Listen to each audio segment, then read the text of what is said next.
সংসারে আমাদের জীবনে যখন কোনো সুখ বা দুঃখ আসে, তার জন্য আমরা কাউকে না কাউকে অবশ্যই দায়ী করে থাকি, তাই না? এই ব্যক্তি আমাদের সাথে এরকম কাজ করেছেন, তাই আমার সাথে এমন হলো। ওই ব্যক্তি যদি এমনটা না করতেন, তাহলে আজ আমি ওই স্থানে পৌঁছতে পারতাম। সবই আপনার দৃষ্টিভঙ্গির ওপর নির্ভরশীল, আর যদি আপনার দৃষ্টিভঙ্গি এমন হয়, তাহলে তা অনুচিত। সত্যি কথা বলতে, এই সংসারে ভিন্ন ভিন্ন ধরনের মানুষ আছে। এটা আপনার উপর নির্ভর করছে কিভাবে তাদের স্বাগত জানাবেন। একবার ভাবুন, আমি আমার দুটো হাত সামনে নিয়ে এলাম, দুটো মুঠো খুলে দিলাম। দুই প্রকারের মানুষ আসবেন, কিছু না কিছু দিয়ে যাবেন। এই মুঠো যদি আমি বন্ধ করে দিই, তাহলে না কেউ আমাকে কিছু দিতে পারবে, না আমার কিছু যাবে আসবে। নিশ্চয়ই বুঝতে পারছেন এই দুই ধরনের ব্যক্তি কারা এবং তারা কি দিয়ে যান। আমি যদি নিজের মুঠো খুলে দিই, তাহলে কিছু ভালো মানুষ আসবেন, আমাকে আনন্দ, সন্তুষ্টি, জ্ঞান প্রদান করে যাবেন, ভালো অভিজ্ঞতা দিয়ে যাবেন। কোনো খারাপ ব্যক্তি যদি আসেন, তাহলে তিনিও খারাপ অভিজ্ঞতা দেবেন, যার থেকে আমি শিক্ষা লাভ করব। এই সব কিছু আমি লাভ করতে পারি। মুঠো যদি বন্ধ করে রাখি, তাহলে আমি কিছুই পাবো না। দেখুন, এই সংসারে প্রত্যেকের জীবনে এরকম। প্রত্যেকের জীবনে সবকিছুই আছে, ভালো খারাপ দুই মানুষই আছে। ভালো অভিজ্ঞতা আছে, খারাপ অভিজ্ঞতা আছে। নির্ভর করছে আপনার উপর যে আপনি কি করবেন, এনাদের স্বাগত কিভাবে জানাবেন, কার থেকে কি বুঝবেন, কি শিখতে পারবেন, আর কোন দৃষ্টিভঙ্গি নিয়ে অগ্রসর হবেন। এটাই নির্ধারণ করবে যে আপনার জীবন কেমন হবে। আসুন আমার সাথে ভালোবেসে বলুন, রাধা রাধা। জীবনে যখন কোনো ব্যক্তি নিজের লক্ষ্য প্রাপ্তির জন্য নিরন্তর পরিশ্রম করতে থাকেন, চেষ্টা করতে থাকেন, তখন তিনি কষ্ট অনুভব করেন। কখনো শারীরিক কষ্ট, কখনো মানসিক কষ্ট। এবার উনি এটা ভাবতে থাকেন যে আমি কি উচিত করছি নাকি অনুচিত করছি।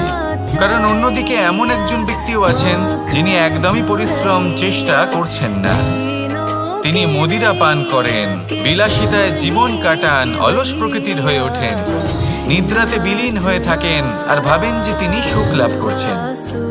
কিন্তু এরকম কেন হয়?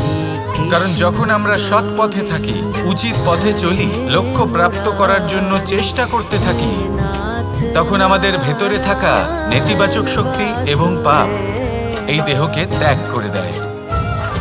আর এই অনুভূতিটাই আমাদের দুঃখের অনুভূতি দেয়, কষ্ট দেয়। এবার সেখানে যদি আমরা কুপথে চলি, অনুচিত পথে চলতে থাকি, তাহলে আমাদের ভেতরে থাকা পুণ্য এবং ধনাত্মক শক্তি আমাদের দেহ ত্যাগ করে দেয়। আর এই অনুভূতির কারণেই আমরা সুখ অনুভব করি। কিন্তু কখনো ভাববেন যে এই সুখ বেশি সময় পর্যন্ত থাকে না।